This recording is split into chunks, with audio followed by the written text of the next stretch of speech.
है दोस्तों, मेरे पीछे जो आपको ये दिखाई दे रहा है इसे कहते हैं लाल बहादुर शास्त्री का मेमोरियल है दोस्तों। यहाँ पे आज मैं आया हूँ तो इसकी आप पूरी वीडियो देख लेना। मैं इसे सिनेमैटिक शॉट्स में और इसे ऑडियो इसमें लगा कर आपको दिखाऊँगा।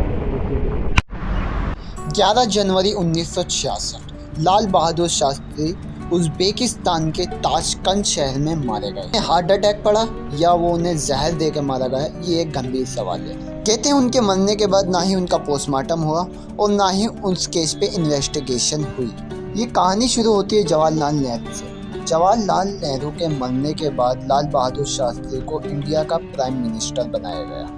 सेवा में आते ही लाल बहादुर शास्त्री ने मात्र 18 महीने में इंडिया में काफी सारे सुधार कर। उस समय इंडिया की कोई आर्थिक स्थिति ठीक नहीं थी। उस टाइम पर पाकिस्तान को मौका मिला पीओके में हमला करने का, तो उन्होंने गुजरात और पीओके में हमला कर दिया। इस मौके की तलाश फिर इंडिया की तरफ से पाकिस्तान के लाहौर शहर पर हमला करा गया। इससे घबराकर पाकिस्तान ने अपनी आर्मी को पीछे ले लिया और अमेरिका ने इंडिया को धमकी दी कि अगर वो अपनी आर्मी वापसी नहीं लेंगे तो वो इंडिया को गेहूं नहीं देंगे। उसी समय लाल बहादुर शास्त्री ने पूरे इंडिया की जनता से कहा कि आप वीक में सिर्फ एक दिन का फास्ट रखें, क्योंकि उस समय गेहूं इंडिया अमेरिका से लेता था। और फिर उसके बाद यूएसएसआर ने वहां पर एक मीटिंग रखी गई तीनों देशों को मिलाकर। इंडिया, पाकिस्तान और अमेरिका के बीच उज़्बेकिस्तान के ताशकंद शहर में शास्त्री जी को प्लेन से लेके जाया गया वहाँ पर, और वहाँ पर उनका एक होटल में इंतज़ाम था रात को रुकने के लिए। लेकिन उस दिन वो उस होटल में नहीं रुके, उन्हें दूसरे चैम्बर में दूसरे होटल में शिफ्ट करा गया। इनके साथ इनके सेक्रेटरी, बावर्ची और इनके गार्ड और इनके डॉक्टर भी इनके साथ में थे। उस दिन वहाँ पर मीटिंग हुई और मीटिंग बिल्कुल सफल रही। जब शाम को लाल बहादुर शास्त्री जी अपने घर पर आए तो उन्होंने बावर्ची से कहा उन्हें थोड़ी सी भूख लगी है, वैसे तो वो खाना खा कर आए हैं। तो बावर्ची ने उनके लिए खाना बनाया और वो फिर अपने कमरे में चले गए।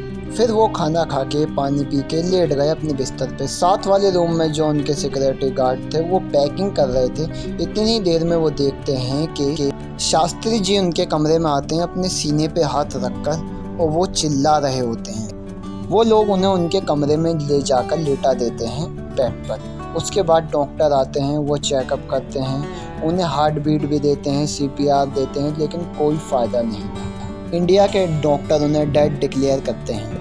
जैसे ये बात यूएसएसआर को पता चलती है, वो अपने स्पेशल डॉक्टर भेजते हैं और कड़ी घंटों की मेहनत के बाद भी कोई फ़ायदा नहीं था। वो भी उन्हें डेड डिक्लेयर कर देते हैं। इसके बाद शास्त्री जी को फ़्लाइट से इंडिया लाया जाता है। जब उनके घर पर उनकी बॉडी भेजी गई तो उनके घर वालों ने कहा कि इनकी जो बॉडी है वो नीली पड़ रही है, इसका मतलब आप इनका पोस्टमार्टम करिए, हो सकता है इन्हें जहर दिया गया हो। लेकिन उसके बाद भी उनका पोस्टमार्टम नहीं हुआ। ये कहानी थी शास्त्री जी की। उसके बाद इंदिरा गांधी पीएम बनी इंडिया की, और देख सकते हैं यही है उनका घर जहाँ पर शास्त्री जी रहा करते थे। देख सकते हैं आप आसपास का एरिया को। यहाँ पर शास्त्री जी का ये किचन है, बेडरूम में दिखा चुका हूँ। ये फुल वो जगह है जहाँ पर शास्त्री जी रहा करते थे। लाल बहादुर शास्त्री जी का जन्म 2 अक्टूबर 1904 में हुआ था वाराणसी में, और उनके पिता एक स्कूल के अध्यापक थे। जब लाल बहादुर शास्त्री जी 2.5 वर्ष के थे उनके पिता का देहांत हो गया था, और उनकी मां अपने तीनों बच्चों को लेकर अपने पिता के यहाँ रहने लगी थी।